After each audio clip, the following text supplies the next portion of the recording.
ഏറ്റവും സുന്ദരമായ കാഴ്ച നൽകിയാണ് തൃശ്ശൂർ പൂരം. ശക്തൻ തമ്പുരാൻ എന്ന അതിശക്തനായ ഭരണാധികാരി, വീക്ഷണശാലിയായ ഭരണാധികാരി. നമുക്കൊക്കെ ചിന്തിക്കാൻ കഴിയും ഇപ്പോഴങ്ങനെ ഒരു പൂരം ഡിസൈൻ ചെയ്യാൻ. ഒരിക്കലുമില്ല. ഇന്നത്തെ ഭരണാധികാരികൾ ചിന്തിക്കാൻ കഴിയൂ.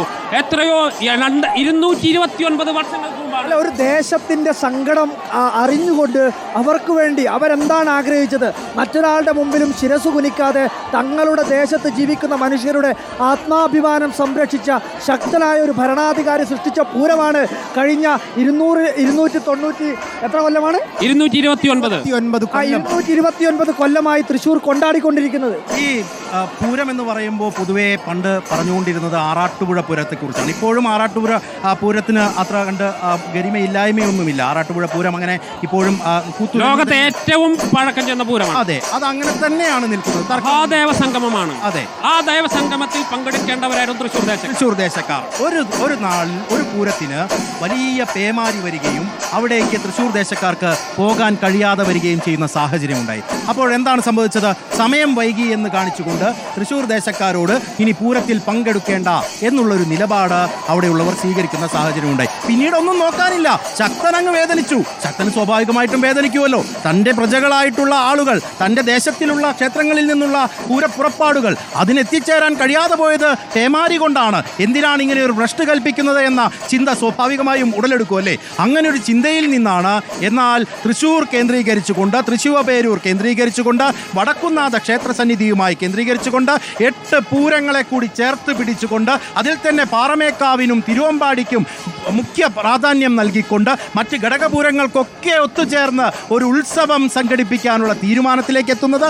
അങ്ങനെയാണ് തൃശ്ശൂർ പൂരം എന്ന അതിമനോഹരമായ ഈ കാഴ്ചയിലേക്ക്, ഈ ഉത്സവ വിസ്മയത്തിലേക്ക് മലയാളിയെ കൊണ്ടുചെന്നെത്തിക്കുന്നത്. ആ കാഴ്ച ഇന്നും നമ്മൾ തുടരുന്നു, ആസ്വദിക്കുന്നു.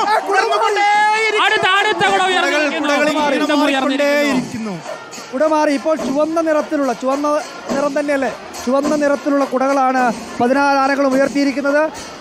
തിടമ്പേറ്റിയിരിക്കുന്ന നന്ദൻ്റെ മുകളിലേക്ക് അത് ഏത് നിറമാണെന്ന് വളരെ വ്യക്തമായി മനസ്സിലാക്കാൻ കഴിയുന്നില്ല. എന്നാലും കുട മാറിയിരിക്കുന്നു, വീണ്ടും കുടകൾ മാറ്റുന്നു. സമയ വ്യത്യാസമില്ലാതെ പെട്ടെന്ന് കുടകൾ മാറ്റുന്നുണ്ട് ജയ്സേട്ടാ. അപ്പോൾ ഈ നയനാഭിരാമമായ ഈ കാഴ്ച നോക്കൂ. ആ താളം നടപ്പാണ്ടിയുടെ താളത്തിലാണ് കേട്ടോ.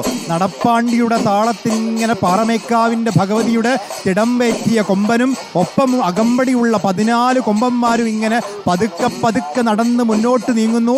അവരെങ്ങോട്ടാണ് പോകുന്നത്? അവർ ആ ശക്തൻ്റെ പ്രതിമക്കരികിലേക്കാണ് പോകുന്നത്. ശക്തൻ്റെ പ്രതിമക്കരികിലെത്തിയാൽ അവർ വടക്കുന്നാഥൻ്റെ ശ്രീകോവിൽ തെക്കേ ഗോപുര നടയിലേക്ക് മുഖമായി നിൽക്കും. അങ്ങനെ അഭിമുഖമായ അപ്പോഴേക്കും തിരുവമ്പാടി ഭഗവതിയുടെ തിടമ്പെറ്റി ഗജരാജന്മാർ തെക്കേ ഗോപുര നട കടന്നെത്തും.